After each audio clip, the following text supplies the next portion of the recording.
dia a todos.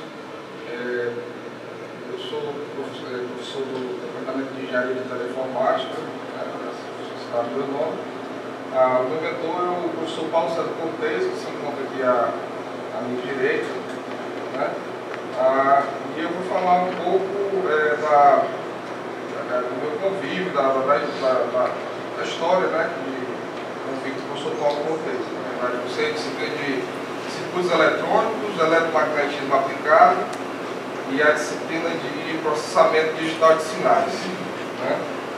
O que mais me chamou a atenção, todas essas disciplinas, que eu sei do professor, foi a dedicação dele em relação à questão do ensino. Mas eu vou fazer, ele é responsável pelas disciplinas de ensino de engenharia de teleinformática 1 e ensino de engenharia de teleinformática 2.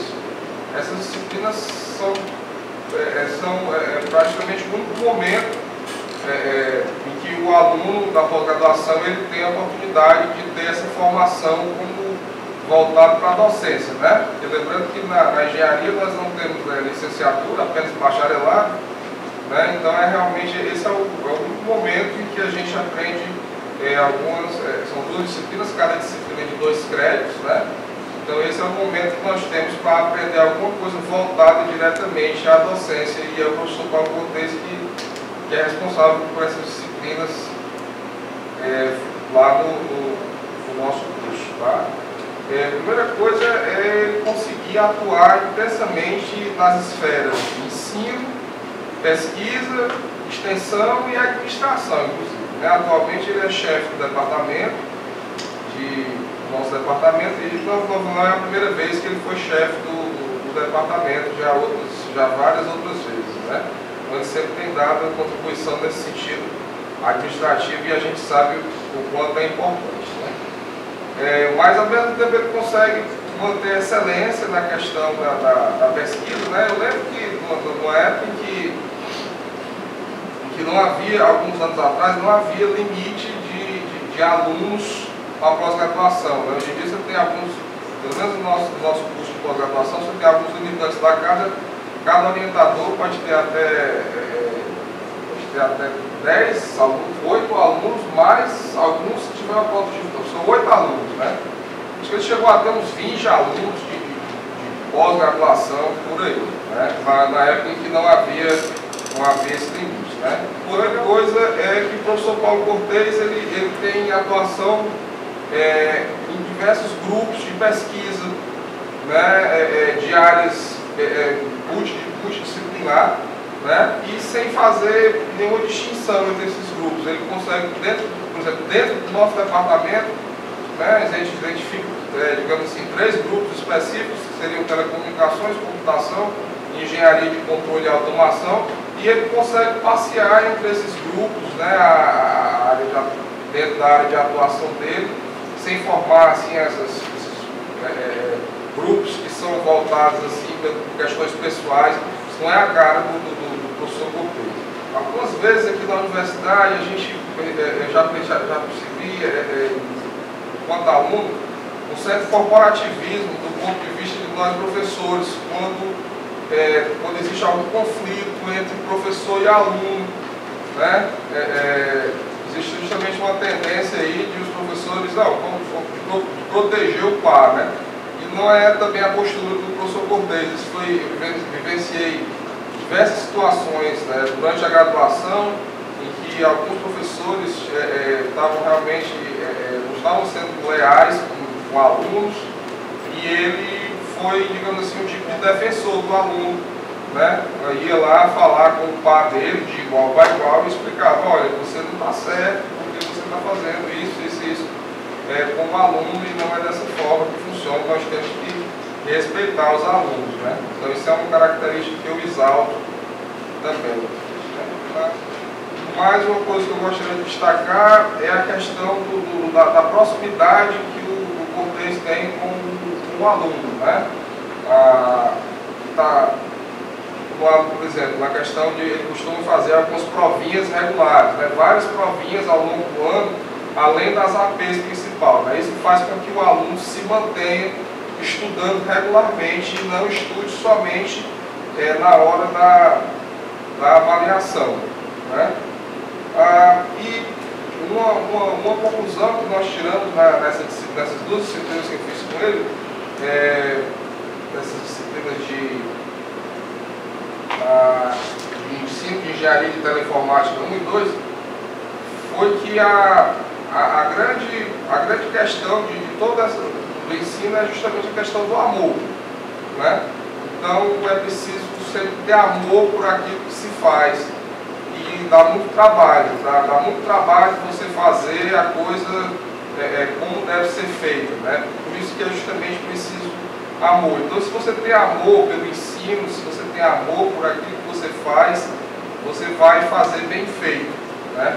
Mas é muito mais fácil justamente fazer da forma errada e fazer com desleixo, né? Foi outra coisa que eu vivenciei muito nas disciplinas que o professor Cortez, quebrar justamente com esse modelo de ensino jesuítico, né? Que o aluno fica sentado e copiando, enquanto o professor fica na lousa escrevendo e passando informação. Não, ele sempre procurou, trabalhou sempre muito com seminários, né?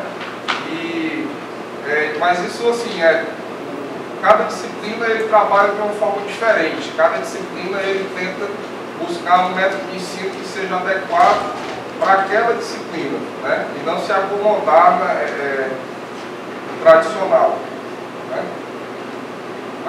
Bom, de uma maneira geral é isso, né? É uma pessoa que eu realmente admiro e era isso que eu gostaria de falar.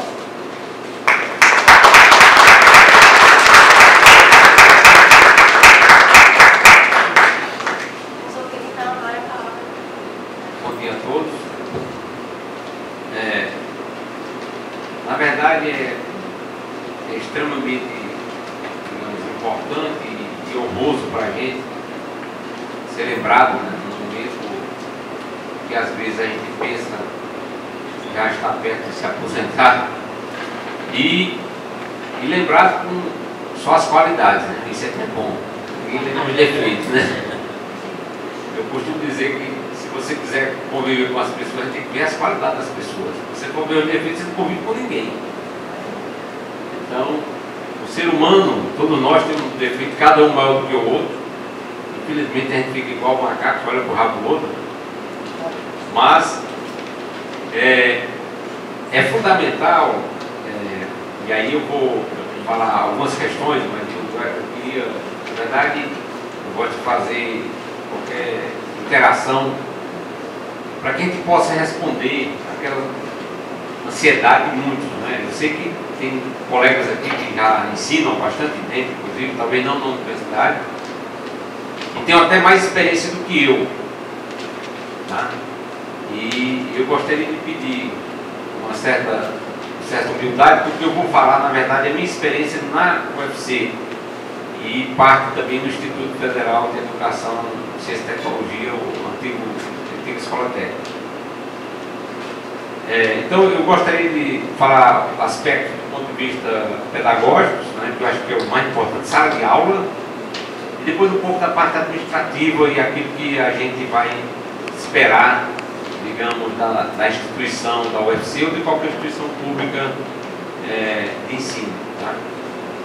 Eu sei que tem uns colegas que estão com muita prova para corrigir, tudo, tá certo? Muito preocupados com os trabalhos. Mas eu queria tocar um pouco nessa questão. O fundamental, primeiro, nessa nossa missão de ensinar, eu não sabia nem que ia ser professor na minha vida, né? Embora tivesse uma certa vocação desde o início, mas é fundamental um aspecto que aí vale não só para o docente, vale também para o discente, que é o compromisso. Compromisso expresso de forma prática e transparente na construção da identidade de cada um de nós. Como é que isso? Um negócio difícil que o pessoal coloca na pedagogia, que a gente não sabe nem o que é, né? Ou, na verdade, como é que você constrói a sua identidade, né?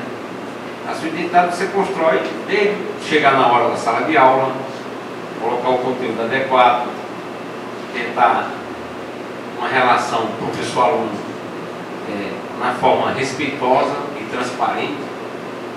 Tá? E aí tem dois aspectos importantes. Duas vertentes, uma um pouco mais antiga, baseada que o foco era o professor, e a outra, o foco é o aprendizado, que é mais atual. Nesta do foco é o professor, eu vou resumir rapidamente: o professor é dono do conhecimento e tudo, o aluno fica lá sentado, você fica repetindo, colocando o conhecimento, ele anota, faz prova, passa ou não passa. E o foco, o aprendizado, e aí, quando o foco é o aprendizado, é o elemento mais importante, torna-se o aluno, e aí vem o problema do compromisso. Realmente, vem a questão do dispêndio de energia. E o ser humano é um ser, de uma certa forma, bastante digamos, tendencioso a ir sempre para o local de menor energia, não é? O esforço mínimo. E na verdade, se a gente for para o foco do aluno, nós vamos ter que despender um esforço maior. E aí vem a questão do compromisso. Quando eu falo compromisso, e aí as pessoas às vezes acham compromisso, sim, compromisso. Agora depende de cada um.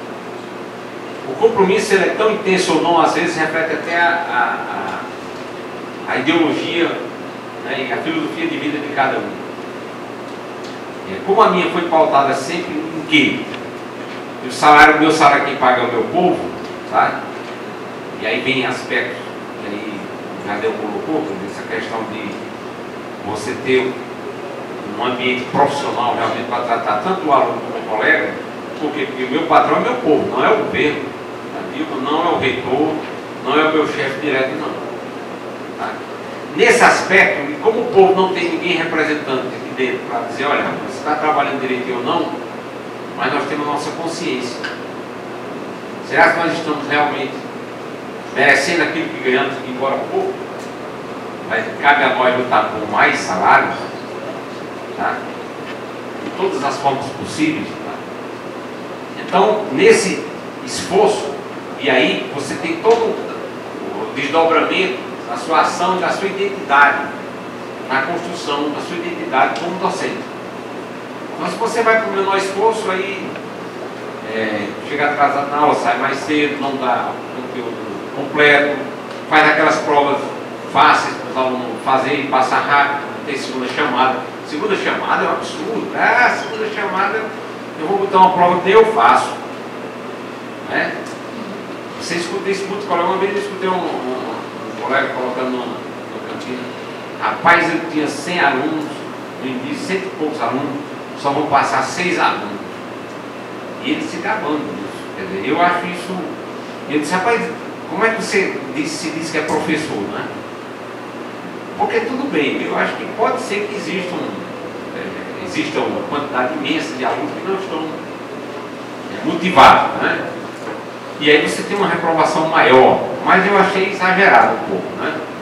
De qualquer forma, nessas situações, e baseado no esforço que não é o mínimo, é esforço de compromisso, esforço de amor à profissão e de dedicação, então no mínimo que a gente tem que fazer é verificar como é que anda aqueles nossos alunos que são semelhantes a nós, são seres humanos também, tá?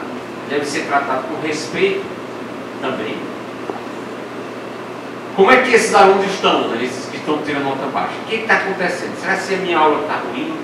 Se eles têm livro, se não tem, quanto tempo eles estão estudando? Então, há uma necessidade, no mínimo, se você tem compromisso, de investigar situações desta natureza. Né? E hoje, devido à diversidade que você tem, principalmente no aspecto de diversão, o que ocorre? O professor bom hoje é aquele que motiva bem o aluno. Porque lá fora, ou mesmo às vezes na sala de aula, o cara está com um iPhone, iPad, né? Um monte de AI aí, né? Ele só não diz AI para não. Né? Eu vejo os colegas que estavam com os iPhones e os iPads aí também. Tá? Então, essa é uma situação que você tem que motivar o aluno. para que ele possa realmente vir para o campo do ensino-aprendizagem. Se não houvesse interação sinergética entre um ator e o outro, o docente e o discente, essa interação ser mútua e com igualdade, digamos, não de talvez de conhecimento ou de idade, né? Mas uma igualdade do ponto de vista de respeito, de transparência, né? Tá? Então, eu costumo dizer, quer dizer, às vezes você não faz sentido nenhum você ficar fazendo prova para botar aquelas questões que são casca de banana, né? Não faz sentido. Você está ensinando, qual é o objetivo? Não é que o aluno aprenda, né? Mas você botou uma questão que é casca de banana e só você sabe resolver, tá? Porque foi você que colou. Então, isso é um aspecto que vocês precisam enfrentar se realmente quiserem modificar um pouco do existente. Às vezes, mas professor, existe isso hoje? Olha, eu lhe garanto que uns 80% ainda hoje na UFC, ainda o foco ainda é o professor, infelizmente. Umas áreas mais, outras menos. Tem umas que vão para o outro extremo, né? Não exigir nada, não fazer nada e passa todo mundo, né? Eu conheci uma professora que era, não, eu posso usar para ler aqui um capítulo livre, a gente discute, não sei o que, depois eu dou a nota para casa. Mas como é que você dá a nota? Mas você sabe se estão sabendo, né? Então fica que nem um extremo nem outro, os extremos sempre pegam, né? O fato é que você, na qualidade de docente, eu acho que é importante a gente diversificar as formas de avaliação para que você possa pegar um espectro maior, né, de alunos e não prejudicar, às vezes, o indivíduo. Às vezes um gosta mais de teoria, outro mais de prática, outro mais de trabalhos de outra natureza, não sei. Então, o que você precisa, na verdade, o fato fundamental é que a gente motive os alunos a virem para o campo do ensino-aprendizagem. Se você não faz isso, você não é um bom professor hoje, quando o foco é o aluno. Ela falou, o cara disse, mas olha, eu fiz o curso de matemática e a minha só se formaram 4, todos os 4 estão meio empregados, não sei o quê. Ótimo. Mas esses 4 eles seriam formados por qualquer um. Qualquer um. E os outros que ficaram no meio do caminho? Que se frustraram, às vezes se frustram, olha. A gente pensa que não, mas eu conheci aluno que saiu de um curso e foi para outro exatamente por conta de uma frustração dessa, uma resposta que o professor deu para ele. A gente não imagina a dimensão, às vezes, disso, né? Então, eu conclamo aos colegas, aqueles que têm realmente, digamos, amor à profissão e dedicação e compromisso, que realmente pautem a sua trajetória sempre com o respeito e olhando o aluno como semelhante, né? Não como inimigo. Aluno, professor, não sei. E hoje, principalmente, hoje o papel do professor é mais um tutor. Hoje você tem conhecimento vasto na internet, vários livros, né? Se você quiser, hoje você tem na internet, na biblioteca tem também diversos livros digitais, né? Tá? E isso facilita. Você acha que é o bambambando? Aí o aluno, rapaz, professor, isso aqui, aí o cara nem se lembra. Então hoje nós não somos mais o detentor do conhecimento absoluto.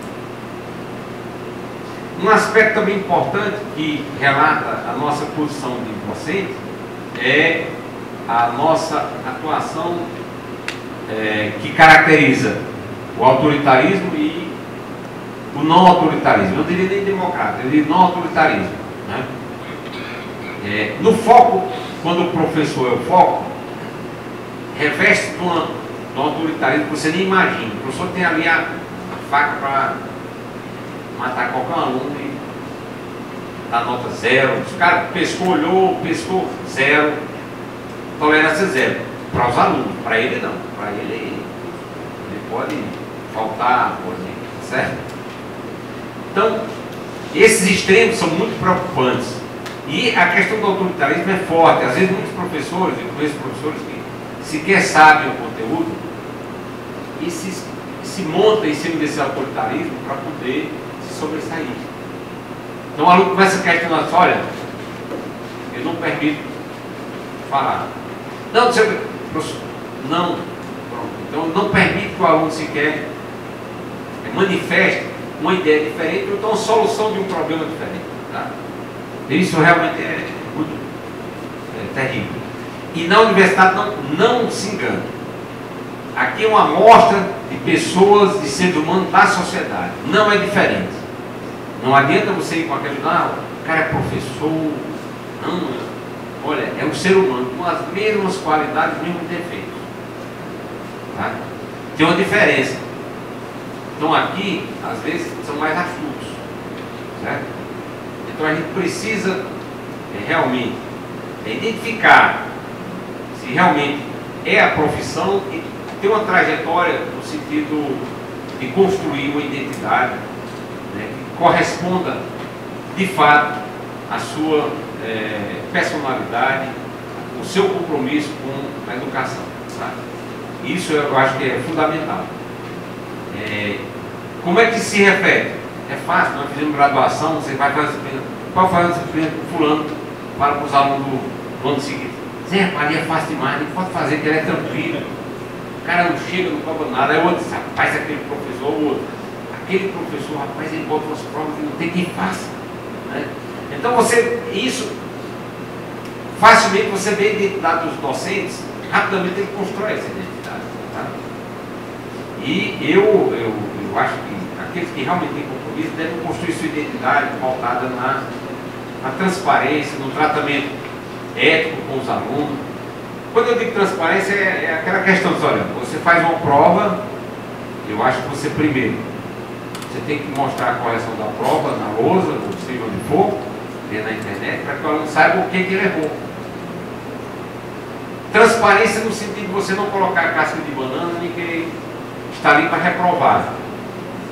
Porque na verdade nós estamos aqui na posição do professor porque nós aprendemos antes, somos um pouco mais velhos que os alunos em geral, né? Tá? Só por isso, nós não somos mais inteligentes em nada do que os alunos, nada. Isso é tolice. Achar que é superior ao aluno, nem do ponto de vista intelectual, né? Do ponto de vista de conhecimento naquele momento, inclusive. Né? Eu me lembro que a gente fazia uma disciplina com o pessoal da física, nós entramos, em engenharia, e aí a gente cansava de tirar dúvida do pessoal da física em disciplina de física. Só que depois os caras seguiram física, entendeu? Sabem muito mais física do que eu, com certeza. Tá? Então é só questão momentânea, só de tempo. Então, ninguém pode ser arrogante e achar que é o bambambam da história, que não é. O professor hoje é só um tutor. Tá? Um outro aspecto, e aí eu me coloco à discussão de vocês para alguma questão em relação a essa parte mais pedagógica, que eu queria passar um pouco para a parte mais difícil da universidade, que é a administração, certo? E digamos assim, a parte reacionária da universidade relativa à mudança de comportamento, relativa à mudança de metodologia, de ensino, a tudo. Aí, se vocês quiserem fazer alguma pergunta em relação a essa parte pedagógica que eu possa responder e esteja à minha altura. Bom dia. Eu sou Sérgio Cortez. A gente está discutindo, no caso matemático, sobre avaliação nas ciências exatas. A gente tem várias dúvidas sobre como avaliar. Para que na ciência exata eu posso fazer uma questão, dizer se acertou ou se errou. Eu posso ter 0 ou 1, mas então eu gostaria de fazer assim, de avaliar no quanto nós sabe. Como é que o senhor trabalha na área de exatas? Qual é a experiência do senhor nessa área de avaliação de exatas? Obrigado. A avaliação na nossa área de tecnologia e ciências exatas, ela é realmente tanto quanto um pouco mais dificultosa. Mas eu acho que dificultosa e, de certa forma, às vezes mais fácil para o professor. E eu vou lhe explicar. Bom, primeiro você precisa diversificar a avaliação. Como é que é isso? Você colocar ou na prova escrita ou em algum outro momento da disciplina questões teóricas e questões mais práticas. Tá? Questões mais práticas voltadas, que aí é importante. Você relacionar o que você está colocando do ponto de vista teórico com a prática do dia a dia, de preferência do aluno, aquilo que ele. Né? Por exemplo, se eu estiver falando sobre alguma questão, por exemplo, velocidade do elétron no condutor, Aí eu vou no interruptor desse aqui, apago e ligo a luz, tá? Por exemplo. Você está mostrando na prática onde é que você pode aplicar aquele conceito que você está administrando. Então você tem que ter questões práticas, teóricas e de outra natureza, se for o caso. Tá? Às vezes até projeto, depende do que você está disciplina. Em relação à prova em si. A prova é um momento realmente que a gente tem que ter muito cuidado. Porque olha, você não pode medir o conhecimento do aluno completamente naquele momento. O momento depende de diversos fatores. Mas em geral o que a gente se faz? A gente coloca uma questão fácil no início, que a gente chama de questão do nível de conhecimento. Aquela questão que o aluno, ele leu, ele sabe. É uma questão, por exemplo, defina resistência elétrica, por exemplo, certo? Depois você vai aumentando um pouco mais a complexidade. Você já vai com uma questão que a gente chama de questão de aplicação. Que além do conceito, o aluno tem que saber alguma lei, por exemplo, determine a resistência elétrica, dado que a tensão é tanto, a corrente é tanto. E aí você exige as unidades, tá? Tem uma série. E aí você vai avançando na prova. Por que a primeira questão mais fácil? Para poder o aluno entrar na prova. Se você faz a primeira questão difícil, o aluno sequer entra na prova. Né? Depois você vai aumentando a complexidade. A aplicação foi uma questão de análise, por caso, o aluno precisa ter um conhecimento mais global e fazer uma aplicação mais dentro do conjunto maior. E aí, no caso nosso, dado um circuito elétrico maior, você quer uma corrente elétrica dado distante. O pessoal de direito, dado um conjunto de leis, né, o cara vai saber quais são as leis que você pode extrair dali para um dado evento, sei lá, um assassinato, seja o que for, tá? Então, dado conjunto de lei, vai extrair, tem uma ideia do conjunto e vai separar aquilo que realmente. E uma questão de síntese. A síntese é a questão mais complicada, é a questão mais na nossa área, mais de projeto. Né? O cara já conhece praticamente toda a disciplina, e normalmente só na última prova se faz isso. E aí projeta isso, projeta outro, então no caso do direito, elabora a defesa, o caso dá o caso todinho, e aí você vai elaborar a defesa. Né? Tá? Então é algo mais complexo. Né? Então, a avaliação ela deve ser pautada na diversidade, né? E pautada nessa questão de você não colocar tantas questões difíceis, distribuir as questões por score. Score são passos que você vai dando, né? Então, o pessoal do IFCS sabe muito disso. Passos que você vai dando, chama de score. E aí cada questão vale, sei lá, 5 scores, depende da complexidade, e aí você divide. A outra questão é você deixar na correção do seu gabarito, cada passo, quantos scores vale. O próprio aluno, ele saber quanto ele acertou. Entendeu? E fica fácil até de você, olha, realmente, né? Isso aí não funciona para os professores que estão voltados naquela foca do professor. Por quê? Porque, não, aí eu faço do jeito que eu quero. Se o cara der tirar, e aí um aspecto importante na nossa exata aqui, tem professor ainda hoje que, se você errar por uma casa decimal, ou a segunda casa decimal, ele corta a questão. Né? É uma tremenda injustiça. Por quê? Porque hoje, quem é que faz isso na mão, na prática? Ninguém. Então você tem que se apegar aos conceitos. Né? Tá?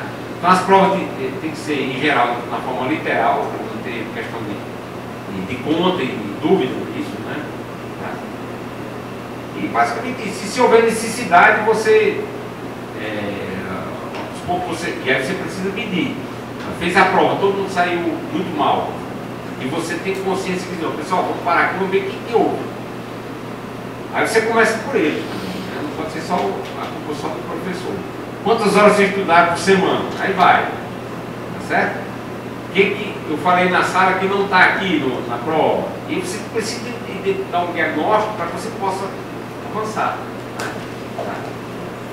Então esse é mais ou menos, quer dizer, isso não existe receita de bolo, eu estou dando uma ideia geral, tá? Mas cada disciplina é particular, cada curso é particular, tá certo? É só uma ideia mais geral, ok? Mais alguém? Pois não?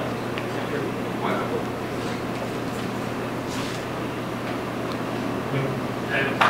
Sobre, falou sobre autoritarismo contra não autoritarismo ativo.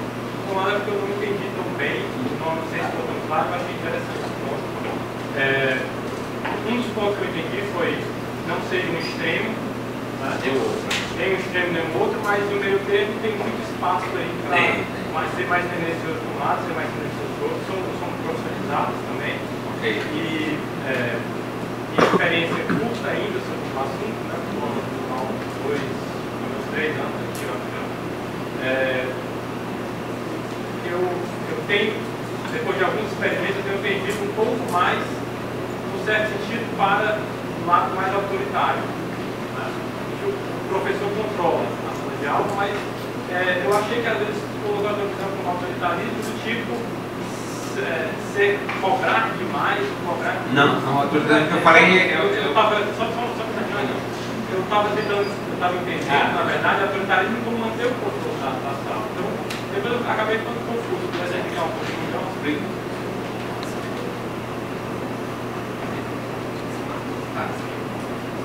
Na verdade, quando eu falei do autoritarismo, é mais na questão daquele foco que o professor é baseado no conteúdo. O professor bom é aquele que chega na lousa, fica de costas para o aluno, escreve tudo, quem quiser copia, não tem direito de ter dúvida, só ele tem a razão. E ainda no final ele faz a prova e aí acontece inclusive isso. O cara, a resposta era 5,02. O cara deu 5,01 e ele risca. Tá? Porque é mais fácil, tem menos energia. A outra também é a seguinte, um aspecto do autoritarismo. Quando o professor não permite que o aluno questione, tá? Em geral, expressa um certo autoritarismo. Né? Você não dá oportunidade para o aluno se defender. E ele pode inclusive ter razão. Ou seja, você não pode partir do princípio que você, primeiro, é o dono do conteúdo todo. Segundo, que o outro é o semelhante, tem direito à resposta, direito a dialogar. Né? E terceiro, você não pode usar o fato de ser professor para reprovar. Por exemplo, você pega um aluno ali, está colando com o outro. Tá? Qual a atitude de mínima energia? Você toma as duas provas, dá logo 0. São 2 provas mínimas para a gente. Fácil. Você sabe o que vai acontecer com qualquer um deles? Depois? Não é? Então fácil é isso. Então o autoritário vai para o mais fácil. Tá? Eu me lembro que teve um aluno que para vocês terem uma ideia, o cara não tem muito de respeito dos alunos, ele dava aula de termodinâmica, na mecânica dos fluidos, lendo o livro. Imagina o que é. A lei de Bernoulli, lendo o livro. Tá? E ainda teve coragem de reprovar o aluno por falta. O aluno nota 10, média 10, nota não, média 10. Tá? E aí eu tive que intervir. Eu fui até o diretor do centro, e aí vem a questão reacionária. Você, não, aqui, não sei o que, e o cara lá, não, eu atendo a lei. Atende não, meu. Você tem um restaurante que não pode ter. Você não dá as 8 horas na universidade. Né? Aí, por sorte, o aluno tinha um atestado, e a gente validou o atestado, e vimos na projetoria de graduação, e junto com o projetor eu consegui tirar as provas. Mas o cara com média de 10, o cara ia ser reprovado. Então, isso é autoritarismo. É nesse sentido, tá? Não é você, o controle da turma. Agora, você não pode controlar a turma gritando, né? Você tem que controlar com respeito. Olha, pessoal, quem não quiser realmente assistir a aula, não tem nenhum problema. Sai, eu não vou dar falta, mas eu quero dar minha aula sossegada, né?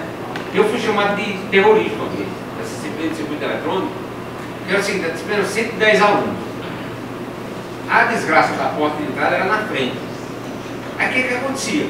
Eu chegava de 5 para as 8, aí começava a entrar aluno. Sabe que hora ia parar de entrar aluno? Cada um que entrava, desviava um pouco. E aí ia parar de entrar aluno já quase terminando a aula. Então o que eu não, pessoal, 8h15 eu tranco a porta. Entendeu? Que não reprova falta, o conteúdo era um livro digamos, definido, em todos os tópicos, o tópico era dado, e ele sabia qual era o próximo. Tá? Então, e aí ficava os alunos nas janelas assistindo a aula. E o cara do centro da casa me chamou de terrorista. Ah, terrorista.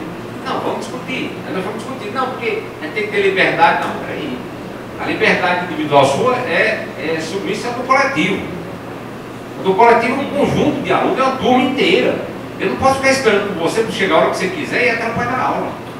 Certo? Então, são questões e aí você tem que enfrentar. O cara vai sentar na cadeira, fizer chás comigo, E o pior que eu queria ser terrorista, mas era no passado. E terrorista contra o governo, não contra aluno, né? Tá? Então, o aspecto autoritário é nesse sentido. E o professor se vale muito disso. Para começar, hoje está melhor. Antigamente a sala era assim, mais alta, para o professor ficar mais alto. Entendeu? Então vai começar até pelo ambiente. Tá?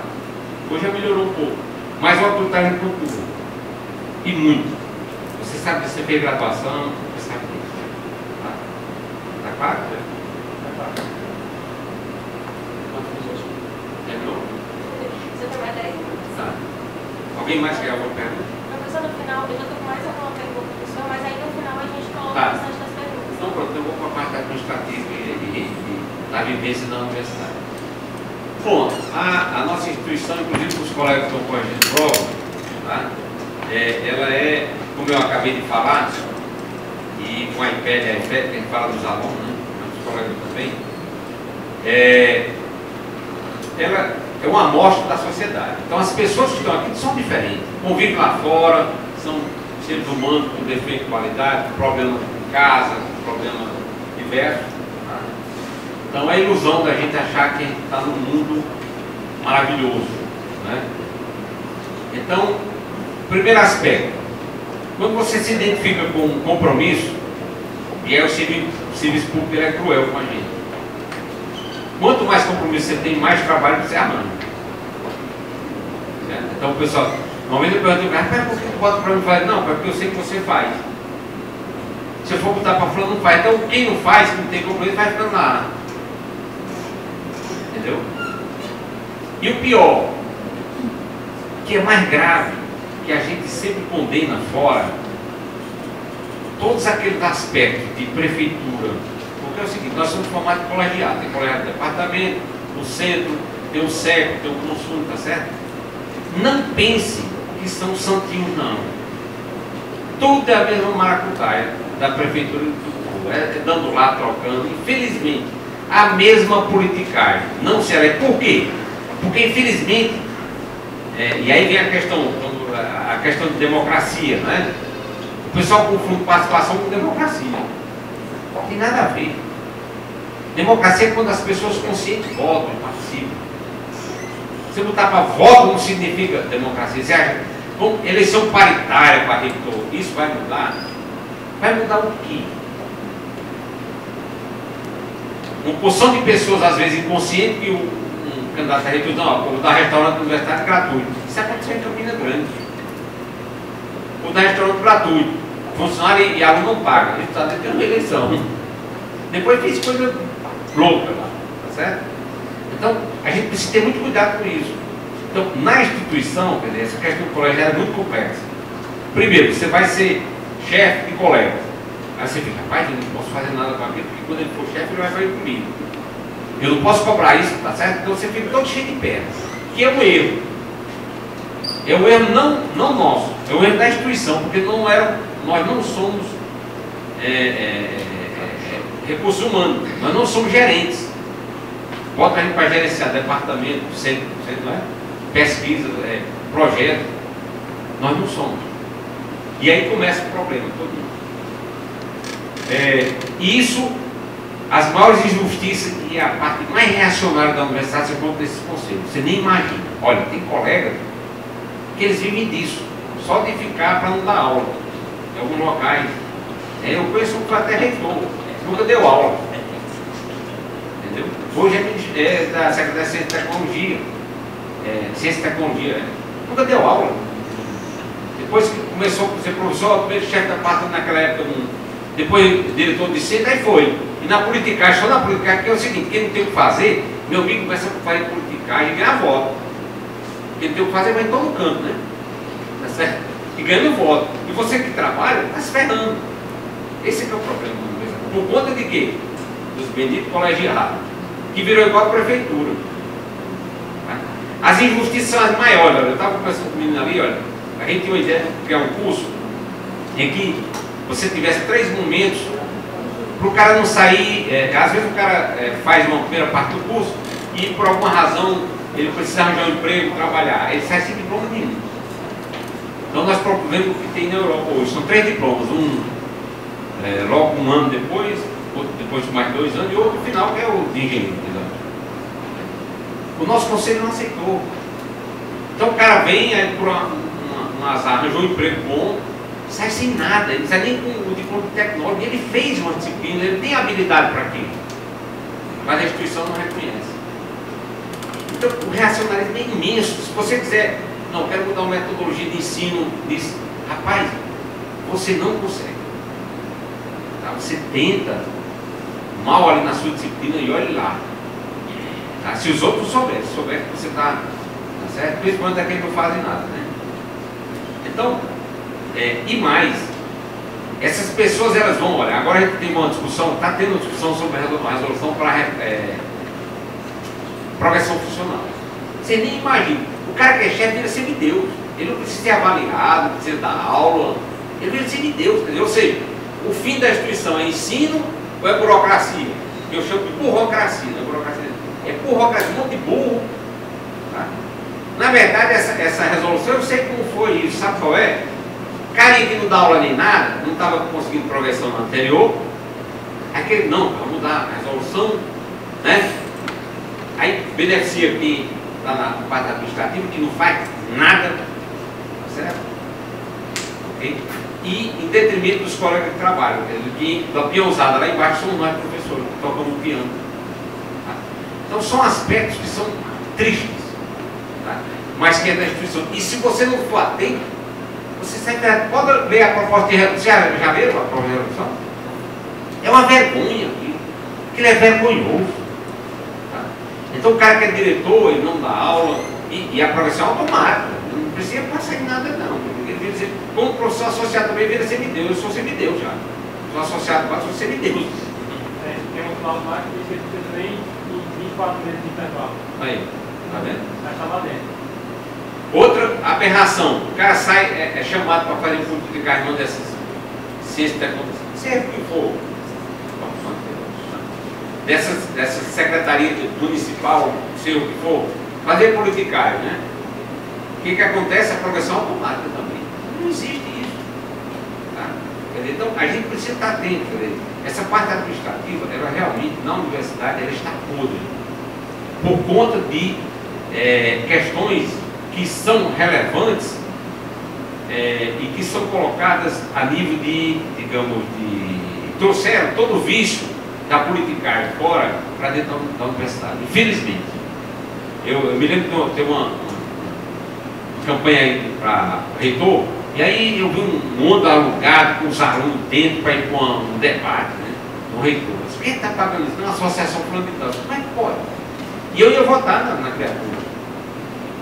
Eu discordo disso, quer dizer, fazendo igual os prefeitos que mudam. E aí a gente fica falando do Congresso, que Congresso foi aqui dentro, pessoal. Então vocês não se enganam.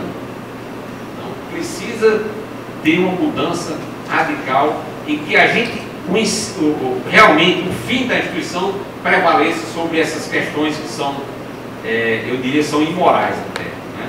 Para mim são imorais. Você ficar propondo que o cara, porque é diretor, fica naquela política para se reeleger não sei quantas vezes para poder ter a progressão automática sem dar uma aula. Tá? Eu acho, para mim, se ele ser avaliado como professor, ele é professor, ele tem que ser avaliado como professor. Certo? Então, do ponto de vista administrativo, é isso. Quem quiser fazer alguma pergunta. Eu quero aplaudir a professora e a gente. Pode.